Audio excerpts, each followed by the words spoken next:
আমরা ছোটবেলা থেকে শুনেছি যার কাছ থেকে হেল্প নেবে তাকে কিন্তু সাহায্য করতে হয়, তাই তো?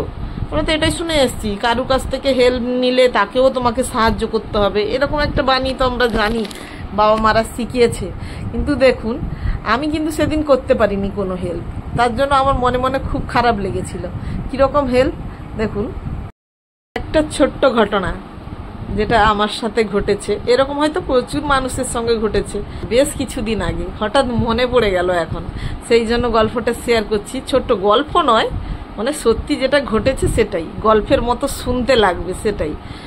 তো তখন প্রথম আমি কলকাতা এসেছি, মানে কলকাতা আসতাম আগে বাবার কাছে 2-4 দিন 10 দিন ঘোরার জন্য আসতাম, কিন্তু যে এই যে বছরের পর বছর থাকার জন্য নয়। তখন আমার বিয়ে হয়নি, তার আগে 2-1 বছর থেকেছিলাম, 2-3 বছর। তখনই দাদার কাছে থাকতাম। একদিন সকালবেলা ভোর হলে, শনিবার রবিবার হলে ভোর সকালবেলা ট্রেন ধরে আমরা বাড়ি চলে যেতাম। আর আমরা থাকতাম কেষ্টপুরে। কেষ্টপুর থেকে আমরা 215-এর বাসে করে আমরা হাওড়া আসতাম। হাওড়ায় দীঘা লোকাল 6:10-এ থাকে সকালবেলা, সেইটাতে তো আমার ভাই বোন বাড়ি যেতাম শনিবার রোববার থেকে, আবার সোমবার ভোরে ফিরে আসতাম। এই হচ্ছে ব্যাপার।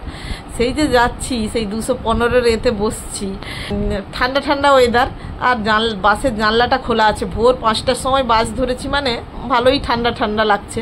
এবার আমি বাসের যে সাইডের কাঁচটা থাকে ওটা আমি নামাতে পারছি না। তখন দাদা অপোজিট সাইডে বসছে দূরে, তাই ডাকতেও পাচ্ছি না। পেছনে একটা ছেলে বসছিল, ইয়াং ছেলে বসছিল। আমি বললাম, দাদা এটাকে একটু নামিয়ে দিতে পারবেন, খুব ঠান্ডা বাতাস আসছে। উনি তখন আমাকে কিন্তু হেল্প করলেন, নামিয়ে দিলেন। এবার নামিয়ে দিতে বাসে পৌঁছে গেছি স্টেশনে, রেল স্টেশনের কাছে নামিয়ে দিলে তো হুড়হুড়ি করে সব লাইনে গিয়ে টিকিট কাটায় ব্যস্ত থাকে। আর লেডিস লাইনটা যেহেতু একটু কম থাকে, তাই দাদা সবসময় আমাকে লাইনে দাঁড় করিয়ে দিত, দিয়ে আমি টিকিট কাটতাম, দাদা দূরে দাঁড়িয়ে থাকতো। এবারে সে ছেলেটা বুঝতে পারেনি যে আমার সঙ্গে আমার দাদা আছে, বা যাই হোক, বুঝতে পারুক কি পারে না আমি জানিনি। আমি যে লাইনে দাঁড়িয়েছি, তখন ওই ছেলেটা দৌড়ে দৌড়ে এসছে, দিয়ে বলছে, কারণ ছেলেদের লাইন তো অনেক লম্বা, বলছে, আচ্ছা আপনি আমার টিকিটটা কেটে দিতে পারবেন? যেহেতু আমি আমাকে সে সেখানে বাসে কাঁচটা নামিয়ে দিয়েছিল, ওই জন্য সে আমাকে এসে এখানে হেল্প চাইছে। আর ও যে বাসে কাঁচটা নামিয়ে দিয়েছিল এটা কিন্তু আমার দাদা জানে না, আর ওই জন্য এসে দৌড়ে দৌড়ে বলছে, এইটুকু হেল্প করতে পারবেন না, আপনি টিকিটটা কেটে দিতে পারবেন না, এরকম বলছে। তখন আমি তার টাকাটা ধরে নিতে যাব, ওই রকম সময় আমার দাদা এসে বললো, কি বলছেন আপনি? না না না না, ও টিকিট কাটতে পারবে না, আপনি লাইনে গিয়ে দাঁড়ান, হবে না হবে না। দিয়ে আমি বললাম, আমার দাদা আবার অতটা তো খারাপ নয়, মানে দেখেছি, আমার দাদাকে তো আমি চিনি, ও অত ইয়ে নয়, কেন বারণ করছে, আমাকে বারণ করলো। আমি লাইনে দাঁড়িয়ে দাঁড়িয়ে আর কিছু কোশ্চেন জিজ্ঞেস করিনি, ছেলেটা চলে গেল, লাইনে গিয়ে লাইন দিল, বললো আমার ট্রেনের খুব লেট হয়ে গেছে, আপনি টিকিটটা কেটে দিন। আমি আর দাদা যেই বারণ করলো, আমি তো দাদার উপরে আর কথা বলতে পারছি না, আমি আর নিলাম না। আমি দাদাকেও তখন কিছু বলিনি। দিয়ে ছেলেটা চলে গেল লাইনে দিতে, বলছে আমার ট্রেনটা মিস হয়ে যাবে, এরম বলে চলে গেল। আমার তখন খুবই খারাপ লাগছিল, উনি আমাকে সেখানে কাজটা নামিয়ে দিলেন, আর আমি ওনাকে কোনো হেল্প করতে পারলাম না। আমার সেই মুহূর্তে খারাপ লেগেছিল, কিন্তু দাদা বারণ করায় আমি আর কিছু বলতে পারলাম না। দিয়ে এবারে লাইনে দাঁড়িয়েছি, হঠাৎ করে দেখলাম আমারই মতো হয়তো কোনো একটা মেয়ে, সেও জানে না হয়তো, আমার লাইনে যারা দাঁড়িয়ে আছে তার মধ্যে একজন বাইরের লোক এসে সামনে একজন টিকিট কাছে পৌঁছে গেছে, কাউন্টারের কাছে যে মেয়েটা পৌঁছে গেছে, ওই রকম একটা মেয়েকে এসে বলছে, দিদি আমার ট্রেনটা একদম ছেড়ে যাবে। এই ছেলেটা নয়, আরেকজন অন্য একজন ব্যক্তি বললো, ছেড়ে যাবে, আমাকে একটু হেল্প করুন না, আমাকে টিকিটটা কেটে দিন, আমি বাচ্চা নিয়ে ওখানে আমার বউ দাঁড়িয়ে আছে, কেটে দিন, আমার ট্রেনটা ছেড়ে যাচ্ছে, আমার সঙ্গে বয়স্ক মানুষ আছে, একটু কেটে দিন না।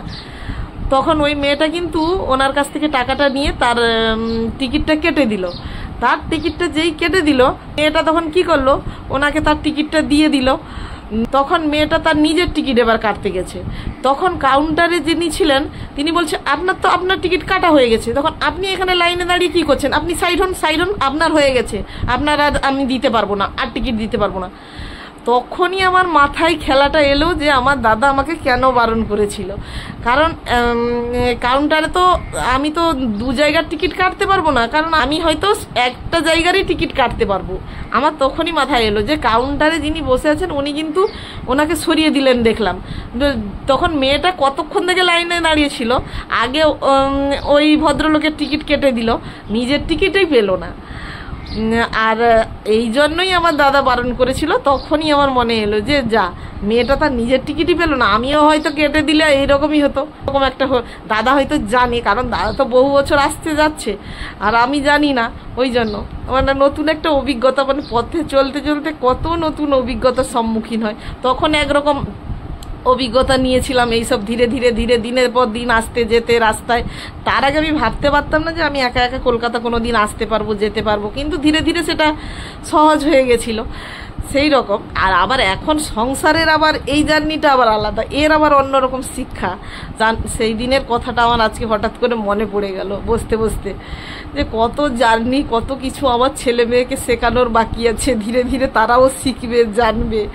হঠাৎ করে মনে পড়ে গেল, ওই জন্য শেয়ারও করে দিলাম। আপনার সব কিছুর জার্নি আলাদা থাকে, তাই অথচ আমরা যে ছোটবেলা থেকে পড়ে এসেছি, কেউ হেল্প করলে তাকেও সাহায্য করতে হয়, কেউ বিপদে পড়লে তাকেও সাহায্য করতে হয়, এটা যে আমরা ছোটবেলা থেকে পড়ে এসেছি, কিন্তু জীবনে চলার পথে দেখি এইসব বাণীগুলো কিছু কিছু ক্ষেত্রে না খুব ভুল হয়ে যায়, তাই না? মেলাতে পারি না তখন অঙ্কটা। তাই এখন যখন নিজের বাচ্চাকে শিক্ষা দিতে যাই, এটা ওটা কথা বলি, সেটা কথা বলি, কিন্তু ভাবি যে না, আমরাও মিলিয়ে দেখেছি যে এগুলো কখনো কখনো খুবই ভুল হয়। এই যে বাসে কেউ চলে এলে হঠাৎ করে তাকে বড়দেরকে, গুরুজনদেরকে সিট ছেড়ে দিতে হয়, কিন্তু কিছু কিছু ক্ষেত্রে এগুলো আবার তার উল্টো প্রভাবও পড়ে। যারা জানেন তো সবসময় জানবেন এগুলো, কিন্তু এগুলো মেলে না কিছু কিছু ক্ষেত্রে, এই নীতি বাণীগুলো মিলতেই চায় না। যাই হোক, ছোট্ট মনের কথা একটা ছিল, শেয়ার করলাম। ভালো থাকুন সকলে, সুস্থ থাকুন।